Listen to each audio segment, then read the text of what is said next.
Question 3. A circle has equation x squared plus y squared minus 10x plus 6y equal to 80. So part A, they want us to find the coordinates of the center of the circle and the radius of the circle. So this is a very simple question. We just have to rewrite this equation into x minus a squared plus y minus b squared equal to r squared form. Meaning we need to use completing the square to rewrite it. So x squared plus y squared minus 10x plus 16y equal to 80. So I'm going to write all the x terms together and then the y terms next to each other. So this. So then if we do completing the square, that would be x minus, so half of 10 is 5, so x minus 5 square and then minus 25. And then the other one would be y plus half of 16 is 8 square minus 64. That's equal to 80.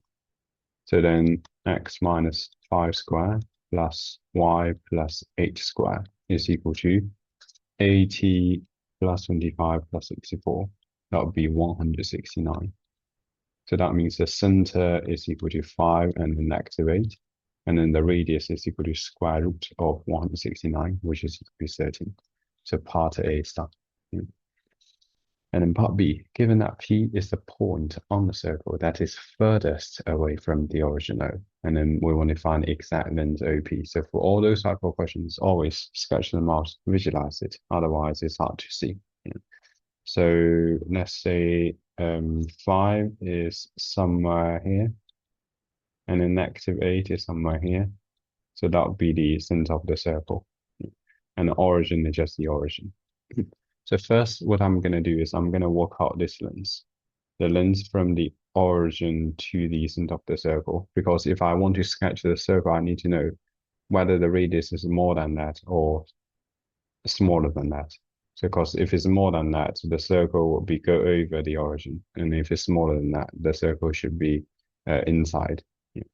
So the length would be square root of 5 square plus negative 8 square. So if we put that in the calculator, root 5 square plus negative 8 square, that would be root 89. And then root 89 is roughly 9.43. So the radius is longer than that. So if the radius is longer than this length, so it has to be go over that. So the circle should look something like this. Okay. And then once we know like what the circle looks like, now to work out, to find point P. So point P is a point on the circle that is furthest away from the origin. So it's always the same. So like if you start from the origin, you go through the center of the circle and you extend it, whatever that intersection point is, that would be the one furthest away from the origin. So this would be point P. If you're not sure, you can draw a few lines. So for example, like this one is short, longer, getting longer, longer, longer, and longer, and longer until OP. That would be the longest. And then this one is started getting shorter, shorter, shorter, and shorter, and shorter. So the one pass through the center is always the furthest because like the longest line inside the circle has to be the diameter. Yeah. So if you're looking for the center of the if you're looking for the longest point, the furthest away from the origin has to be the one passed through the center of the circle because diameter will be the longest.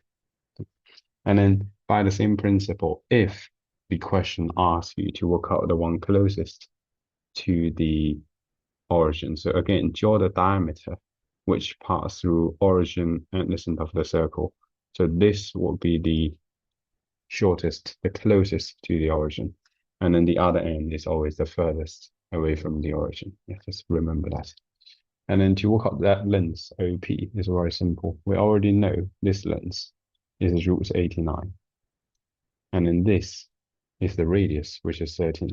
So that means the length OP is just equal to 13 plus root 89. So that would be the final answer. Thank you for watching the video. If you have any questions, you can leave some comment.